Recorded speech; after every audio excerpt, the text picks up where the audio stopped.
给大家看一下我的房子，然后这个是1楼最下面，然后这种从这个门里面进去，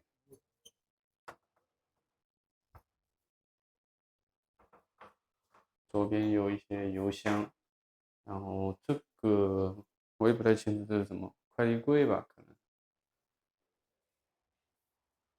可以看到这边左边有楼梯，然后那边有一个小房子，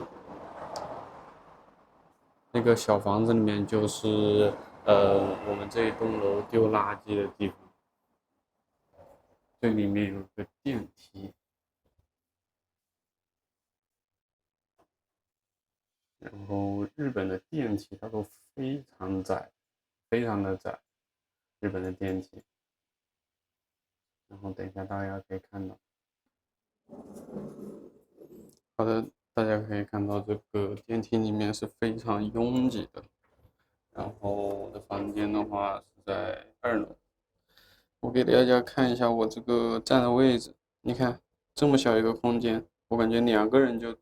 差不多了，3个人有点挤了。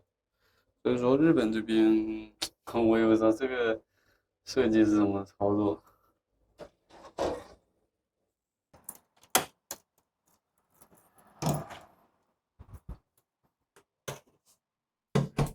然后给大家看一下房子的里面，在东京这一块4间3住的一个房子。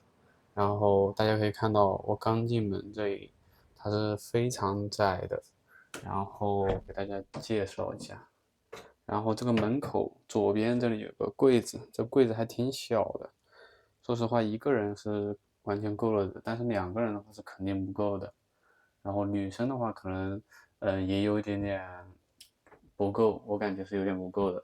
因为女生可能衣服稍微要比男生款式多一点嘛，对吧？然后再往前面一点点，这里是这个做饭的地方，还有这个也可以洗漱。这里是一个电磁炉，应该是一个电磁炉做饭的地方。然后日本估计也很多都是用这种。然后再往这个右边看，这里有一个厕所。然后这个厕所的话，也比较紧凑。然后这里还有一个浴缸，我估计日本这边用浴缸的人比较多吧。然后也给大家看一眼，这个不是特别大的这个浴缸。然后估计男生可能用的比较少吧，日本这边可能用的多一点。然后这个看一下这里还有一个柜子，他们日本这边大部分是一个推拉门，我不知道大家知不知道是什么意思啊？就是比如说，你看我这个，给大家看一下，就是你拉或者是推，然后它是这种折叠起来的，大部分设计都是这种。然后这是也是一个柜子，然后放一些这个平时用的这个袜子什么的。然后这个下面它有一个吸尘器，然后这个吸尘器是用来清洁这个卧室的灰尘、头发的。然后再往前走，给大家看一下。然后这里有个大冰箱和一个洗衣机，这个是洗衣机，左边这个是冰箱，上面还有一个微波炉，然后再上面是一个烧水壶，设备是非常齐全的。大家可以看到我这个房间确实是设备全都有。然后这个是床，然后床不是特别大，我感觉就1.2米左右吧，可能不一定有1.2米。然后比较尴尬的事情发生了，你看我买的这个垫子，这个垫背，然后少了一节。我垫背的话，大概估计是90。然后我当时想着这个，当时晚上特别累了，然后没管那么多了，而且一个男生我也没这么讲究，然后就直接买了个90。然后这个被子又大了，被子估计是1.5米的，就搞得很尴尬。然后上面还有空调，然后这里有电视，然后这个是我的一个桌子，它有个桌子，有个凳子，大家可以看到。然后这些都是放一些零碎的物品。然后这里还有个小的柜子，然后这里有个阳台，给大家看一下。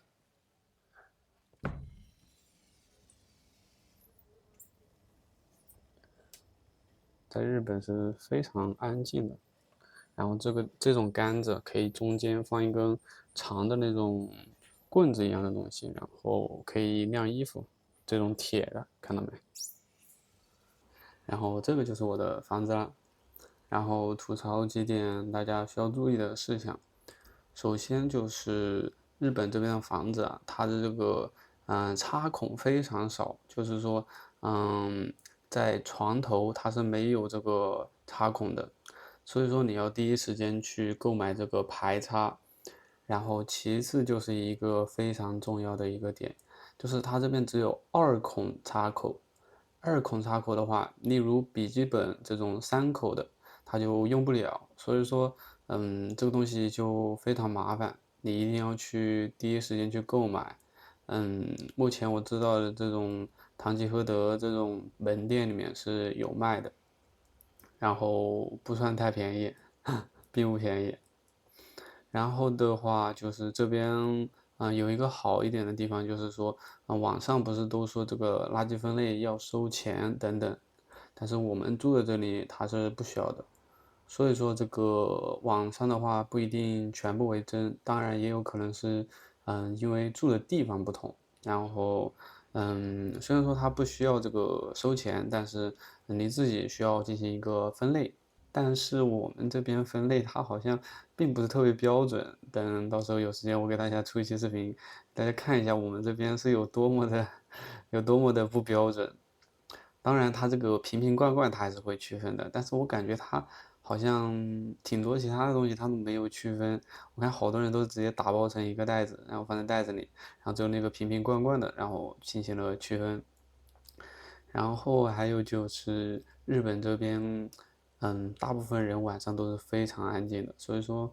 大家在这边尽量说话也不要太大声，然后入乡随俗，对吧？然后咱们也体现咱们的一个中国人的素质，这样子。然后还有一点就是非常让人烦恼的，就是这边的网络一定要宽带，它的速度才会快。然后，如果你是一开始只有手机卡流量，然后或者是说，租房的时候他送了你一个随身 WiFi，类似于这种，给大家看一下，这种是随身 WiFi，然后这个都是有限速的，你刷刷视频或者是说这个聊聊天没关系，但是如果你是要剪视频发视频，唉，那真的一言难尽啊。就一个这种20多分钟视频，要上传3个多小时，所以说这个限速这个东西就非常离谱。不论是这个随身 WiFi 还是这个手机的这个热点，它都是限速，它都限速。哎，我真的现在我的这个宽带还没装起来，所以说，每天这个发视频的时候是我最痛苦的时候。然后我的分享欲还算比较强，然后我也，更新频率我也想保持这个高一点，尤其是最开始，然后我的热情最高的时候，我也想这个更新快一点。但是剪视频之后，然后这个发布要非常长的时间，我就感觉很折磨，真的很折磨。而且它有些时候会卡，然后或者说断开链接等等，尤其是这个随身 WiFi 啊，很不好用，很不好用。那么这个就是我房子的一个介绍了。那么本期视频就到这里了，我们下期再见，拜拜。